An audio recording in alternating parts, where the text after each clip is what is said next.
Haribol, and welcome to Vine of Devotion, our Rupa Shiksha program, week 5, part 2.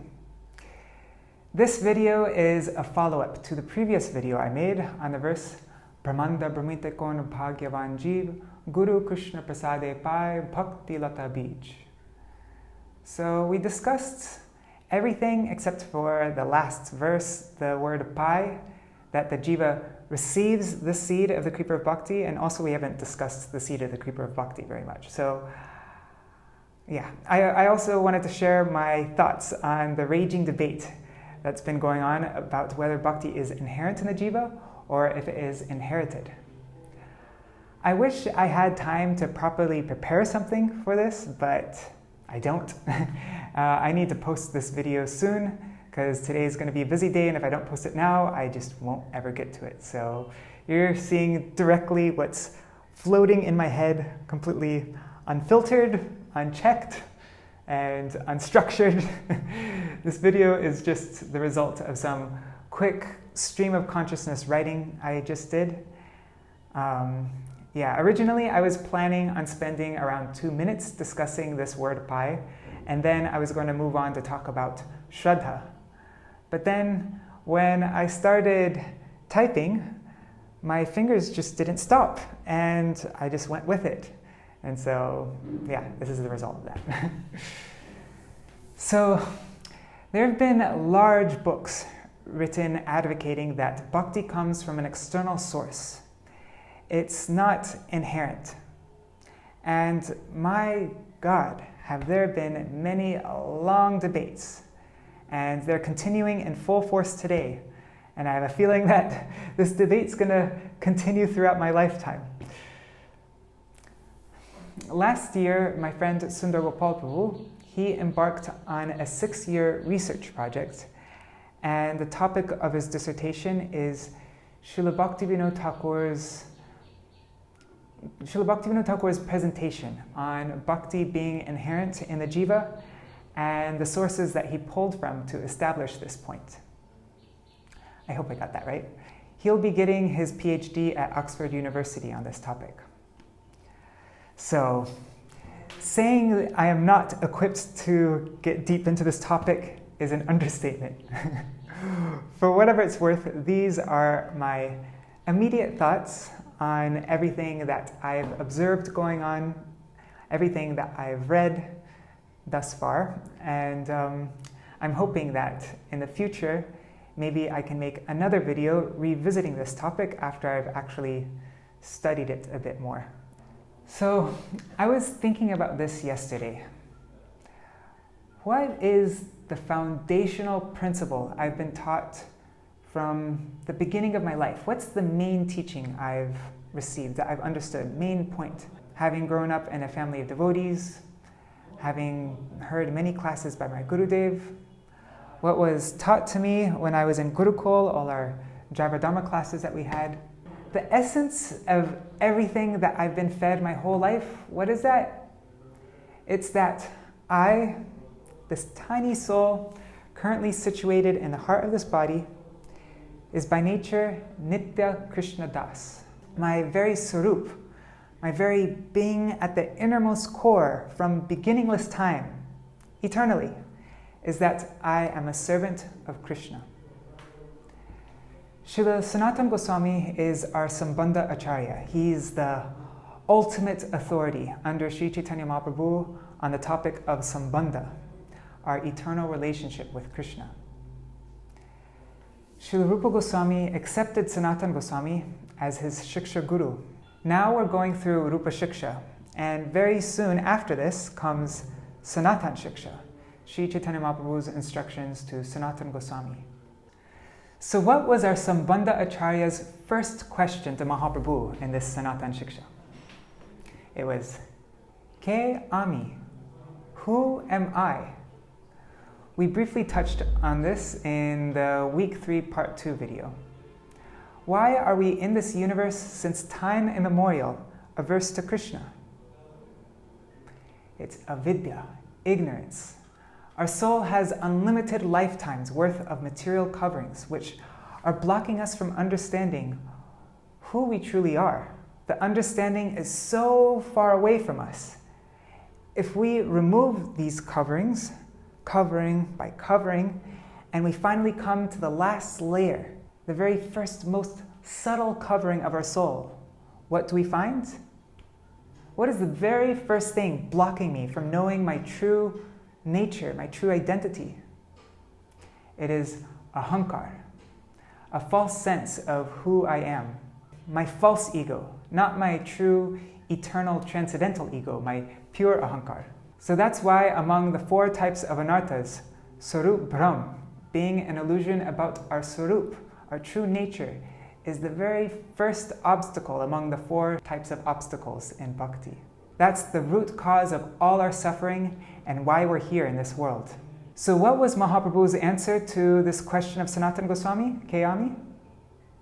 His answer was, Jiver Swarupa Hoy, Krishner Nitya Das, Krishner Tatashta Shakti, Bhed Abhed Prakash. That's Chaitanya Charitamrita Madhya Lila, chapter 22, verse 108. This is probably one of the most often quoted verses. I've known it my whole life, and I don't even remember ever being taught it. For eternity, what is our Swarup? What is our nature to the core? We are Krishna's Nitya Das. Our eternal, constitutional position is that we are to be an eternal servant of Krishna. So from here, beginning with the first, most foundational question, and answering in this way, Mahaprabhu goes on to speak the rest of Sanatan Shiksha. But this is the platform, this is the beginning. So now probably the biggest debate of the century going on in our Vaishnava community is this really our Swarup from beginningless time? Or is it something that we acquire later on from an external source? It's only within the last few years that I heard this idea that, nope, you haven't had any eternal connection with Krishna like this. That's not who you've been. You can become a servant of Krishna, but you need someone to give you that Krishna dasya, that kind of connection with Krishna. And really, that's one of the most depressing things to think about. Wait, so everything I've heard and understood my whole life is not true? My Swarup hasn't always been to be Krishna's servant? I don't have that connection I need to realize? I remember last year maybe, standing in front of Radha Vinod Bihari, just considering the idea. Oh Krishna, my sambandha with you doesn't make up who I am? I've just been an empty, floating spiritual spark with an individual sense of I, but without any eternal relation with you as your servant? And if the seed only comes from Guru, then that must mean that there needs to be a perfected, self-realized Mahabhagavat Guru that can give the seed, right? So does that mean that the thousands of devotees all over the world that don't necessarily have a Mahabhagavat Guru, that they don't have any seed of bhakti in them? Completely not any kind of heart connection to Krishna like this to develop?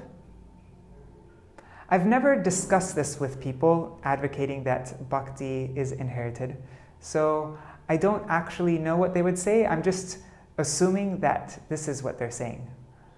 And if that's the case, then man, is that bleak.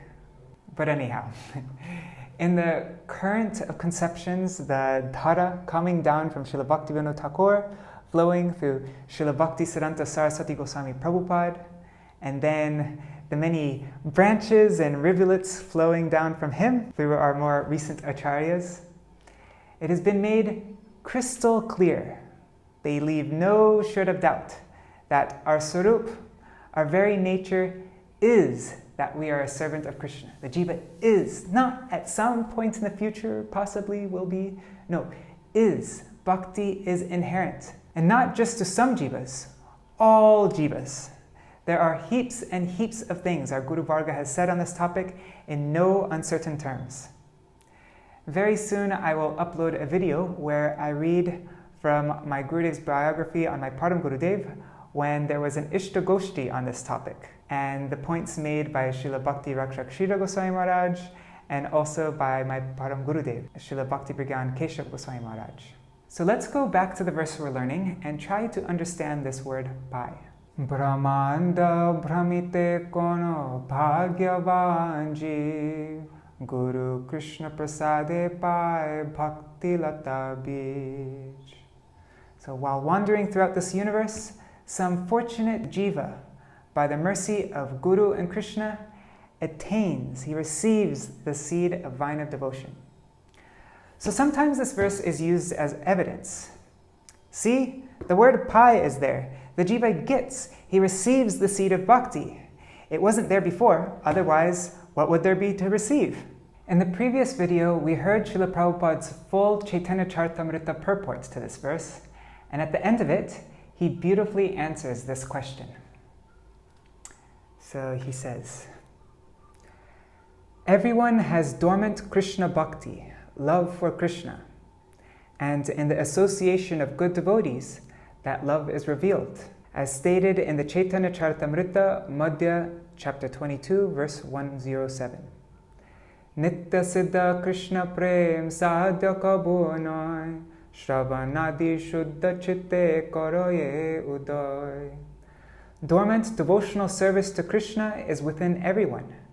Simply by associating with devotees, hearing their good instructions, and chanting the Hare Krishna mantra, one awakens his dormant love for Krishna.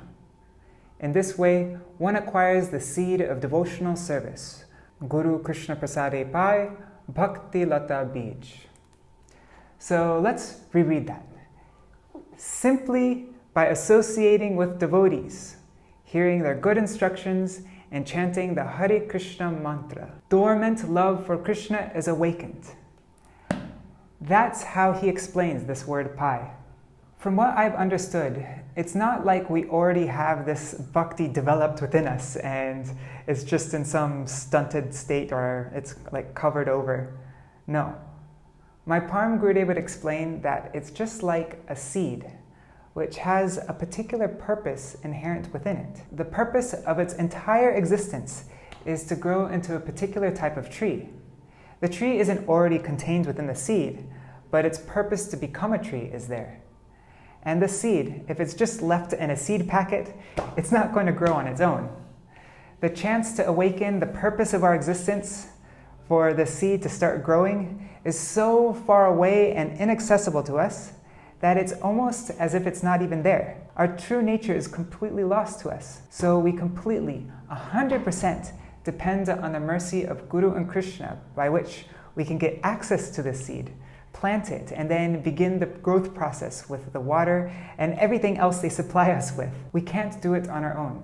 So in this way, bhakti is simultaneously inherent and inherited. It's not one or the other. I really liked how Sundar Gopal Prabhu explained it in his presentation, so I'm going to share a clip of it here. We have to understand that presence of something is a complex notion. We tend to think in Cartesian, Western Cartesian terms, and that can lead us astray. Something can be formally present, absently present, virtually present. So for example, right now, all of you devotees are attending this Zoom conference. You're virtually present. If I open up the laptop, I won't find any of you in my laptop. It's not like you're physically inside the laptop, concealed, or somehow sleeping in it. The notion of presence in Nyaya is a very developed, very highly developed notion. And in Vedanta, generally, in South India, before even beginning study of Vedanta, one begins study of Nyaya, because that very much helps in understanding the various nuances. So what Thakur Bhaktivinoda is explaining is the same as what Manavala Mamuni is explaining, which is that our state of perfection is our nature. So that when we attain that state is natural to us. So that state of perfection is our telos, is our ultimate aim and purpose. But it is contained, it is at the same time our nature. Just like a mango seed is destined, or the purpose or aim of a mango seed is to become a mango tree. And that potential to become a mango tree is contained within the mango seed. But it doesn't mean that if you open a mango seed, you'll see a mango tree. So maybe one way to explain this is to give an analogy. Think of a swan who's been encaged. So this swan, his nature is to swim on a beautiful lake full of lotus flowers. And his nature is to play with the stems of those lotus flowers. In that state, in that condition, the swan experiences complete happiness. There's nothing more that the swan wants. But this swan is encaged, and the swan doesn't know what it's like to play in a lake of lotus flowers. Nonetheless, that nature of the swan is contained in the swan. It remains the nature of the swan even when the swan is encaged. So we can say that nature is dormant. That doesn't mean, of course, that the lotus flowers and the lake are in the belly of the swan. And also, the swan, when a swan is encaged, it begins to develop a different nature, a distorted nature. Instead of, it begins to peck at itself. It begins to pull out its feathers, and it displays a distorted nature. But all the while, the nature of a swan is to swim in a lake of lotus flowers. And to be able to find its true nature, the swan needs help. Someone has to open the cage. I don't know if you know, but if an animal is encaged since birth, even if you open the cage, it can't leave. You actually have to physically take the animal out. So the swan needs grace. The swan needs someone to take him out of his cage and bring him to the lake. But in attaining the lake, the swan is fulfilling and manifesting his own inherent nature, his own teleological inherency. So Mahaprabhu explains this in Sri Sanatan Shiksha, using the example, the analogy of an astrologer and someone who's inherited a lot of wealth. So this person has a huge inheritance, but he doesn't even know that he has that wealth. It's already his wealth, but he doesn't know he has it. And it requires the help of an astrologer to tell him the wealth is located not to the west, north, or south, but go east, and you will find the wealth that is already yours. I hear people making the point, well, when we find a difference, a seeming difference that is, but when we find a difference in the words of sadhu, guru, and shastra, then we give prominence to shastra. You face major problems when you see these three, sadhu, guru, and shastra, as being completely separate and independent from each other. When you try to start divorcing sadhu from guru, or you try to divorce guru from shastra, these three are in complete harmony with each other. Our inability at times to harmonize these three, that's our lacking, not some fault or lacking in one of these three.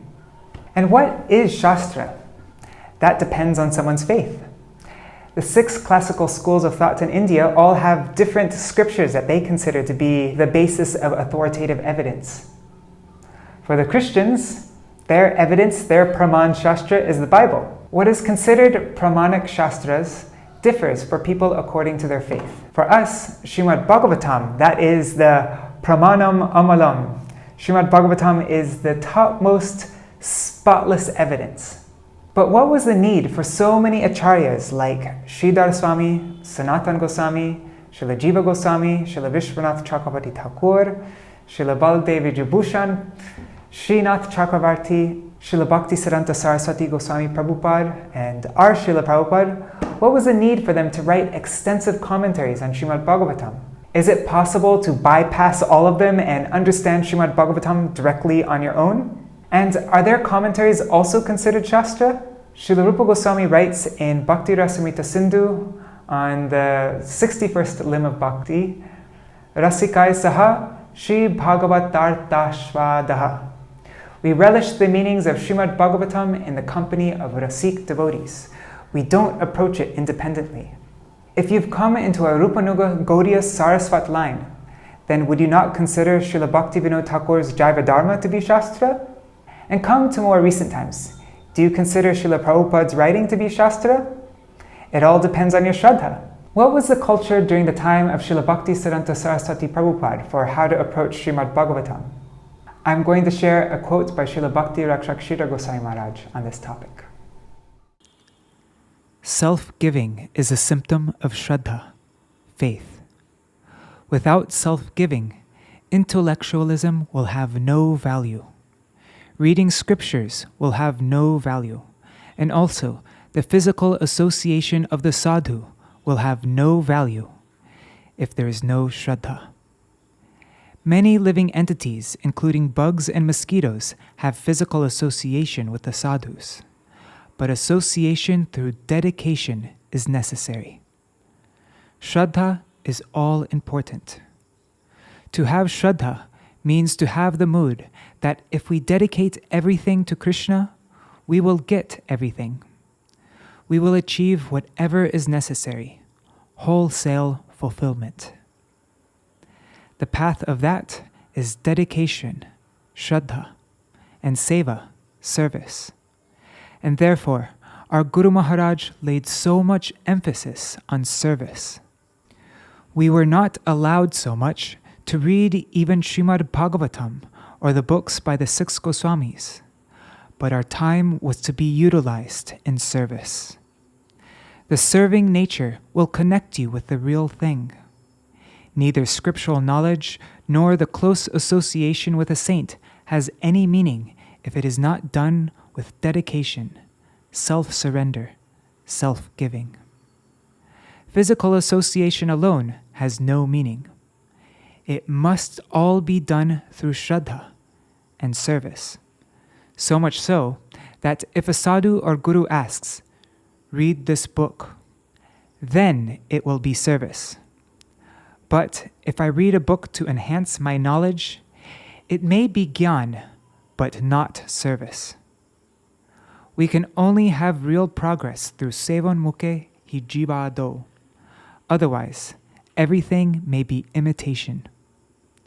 If we do not approach with the spirit of service, everything may be imitation, and we won't come in contact with reality. This is the most important point, and it is the speciality of the Gaudiya Math, our acharyas, our gurudevs, and also of Mahaprabhu and Rupa Goswami. Once in 1952, there was an Ishtagoshti with the senior disciples of Srila Bhaktisiddhanta Saraswati Prabhupada. They were discussing a seeming difference in the commentary of Srila Bhaktivinoda Thakur and Srila Bhaktisiddhanta Saraswati Goswami Prabhupada. It was on the verse, Krishneti yasya giritan manasa driyeta. So in that discussion, my Param Gurudev, he made the last final statement. And he mentioned many points, but he said, we must understand the commentary of Srila Bhaktivinoda Thakur through the medium of Srila Prabhupada. And we should give prominence to Srila Prabhupada's commentary. And then he went on to harmonize the two seeming contradictory points. We are cheating ourselves if we simply depend on our shallow, surface-level understanding of their words. I've never been one to retain much of what I hear or read. But if I've understood anything, even if only theoretically, if I've understood anything from the teachings of our acharyas that I've heard since childhood, it is to accept with submission our Guru Parampara's statements on transcendental subject matters. What did Srila Vishwanath Chakravarti Thakur do when he wasn't able to understand Srila Krishnadas Kaviraj Goswami's mention of the half syllable in the Kam Gayatri mantra? He did not for a minute think that Srila Krishnadas Kaviraj Goswami was incorrect, but he saw the fault was in himself, and he did extensive research to determine the half syllable. When he was unable to find the answer and went to the bank of Radhakund at night with the intent of giving up his body, he dozed off. And at that time, Srimati Radharani appeared to him in a dream and personally guided him in which book to find it. In this way, we have only ever heard of our Guru Varga setting an example of being 100% accepting of their own Guru Varga's words. It's so strange, the lack of reverence, how people are so quick to dismiss the words of our Guru Varga nowadays. Oh, that doesn't hold weight in a scholarly debate because this Acharya came within the last 100 to 200 years. What's starting to become prevalent in our Vaishnava community is this extreme reverence for Gyan, like above all else. And I wouldn't even call it Gyan, but simply mundane scholarship. Srila Bhaktivinoda Thakur says, "Se Gyana Durbal, se Gyana Agyana Jani." That knowledge of mundane scholarship is weak, durbal. I know that Gyan, that knowledge, to actually be agyan, ignorance. That's from his song Vidyara Vilase. I'm going to share a clip from the Rupa Shiksha commencement video of Srila Bhaktisiddhanta Saraswati Goswami Prabhupada's strong words on this topic. There are persons who have got by heart almost everything that Srila Bhaktivinoda Thakur wrote without being able to catch the least particle of his meaning. Such study cannot benefit those who are not prepared to act up to the instructions lucidly conveyed by his words. Those who repeat the teachings of Thakur Bhaktivinoda from memory do not necessarily understand the meaning of the words they mechanically repeat. Those who can pass an empiric examination regarding the contents of his writings are not necessarily also self-realized souls. They may not at all know the real meaning of the words they have learned by the method of empiric study. Take, for example, the name Krishna. Every reader of Thakur Bhaktivinoda's works must be aware that the name manifests himself on the lips of his serving devotees, although he is inaccessible to our mundane senses. It is one thing to pass the examination by reproducing this true conclusion from the writings of Thakur Bhaktivinoda, and quite another matter to realize the nature of the holy name of Krishna by the process conveyed by the words. Thakur Bhaktivinoda did not want us to go to the clever mechanical reciter of the mundane sound for obtaining access to the transcendental name of Krishna. Such a person may be fully equipped with all the written arguments and explanation of the nature of the divine name. But if we listen to all these arguments from the dead source, the words will only increase our delusion.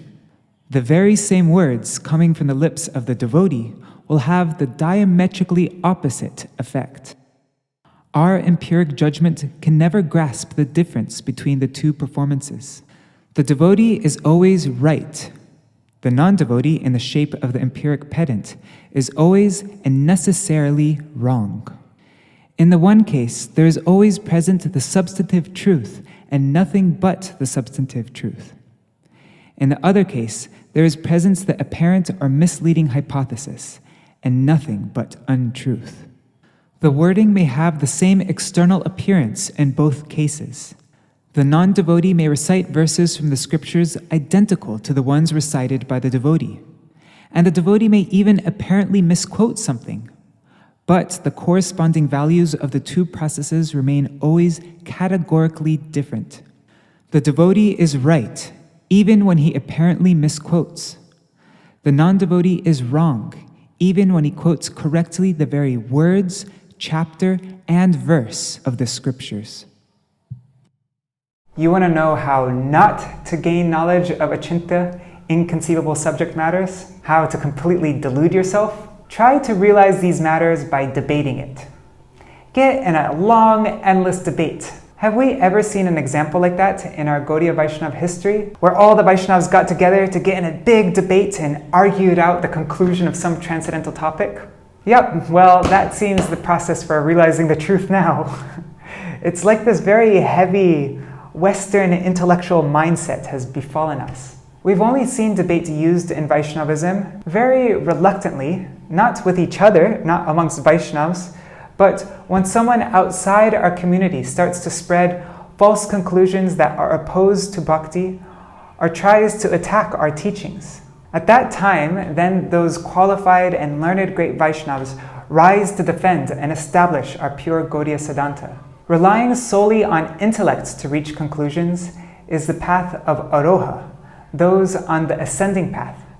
But we are followers of the avaroha panta. We are followers of the descending path. We are to surrender ourselves and humbly serve, like Srila Bhakti-latā-bīja Goswami Maharaj said in that quote. And we prayerfully approach these subject matters with an understanding that aprakrita vastu nahe prakrita gochar, that these transcendental things are beyond the grasp of my intellect and other material senses. And they can only be revealed into my heart by someone who has truly realized it and who can give it. Scholarship alone doesn't hold much weight in the realm of bhakti. Let the scholars rack their brains in endless, cold, dry debate and argument. I'm praying that I can stay away from this, and in the company of like-minded devotees, I'll be able to gradually surrender my life to these three, sadhu, guru, and shastra, and make their words one with my heart. Like we just read in Srila Prabhupada's purports the other day in our daily Bhagavatam reading. He said, sadhu, guru, shastra, vakya, ČteteČRjuyi:aikya. Only then will their transcendental words reveal everything to me. If you're still here, thanks for taking the time to hear my thoughts. I'm a total dummy in this area, so if I've said anything incorrect, or if you have something else you'd like to share with me on this topic, please write it in the comments below.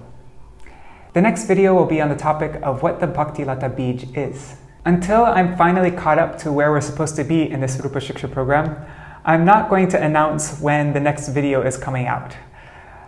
Right now, I'll just let you know my plan, but I might not follow through with it. Right now my plan is tomorrow, Tuesday, I'm going to do a bit of research on the topic of Shraddha and then write something up.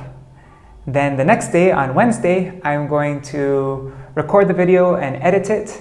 And then on Thursday, I'm going to make a simple video where I just do the memorization practice for the next verse. Mali hoya kore se bij aropan.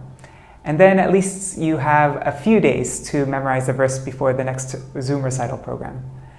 And so then after that simple memorization video is out, then I'm going to make a separate video where I'll go deeper into the verse and discuss the subsequent verses as well. Yeah.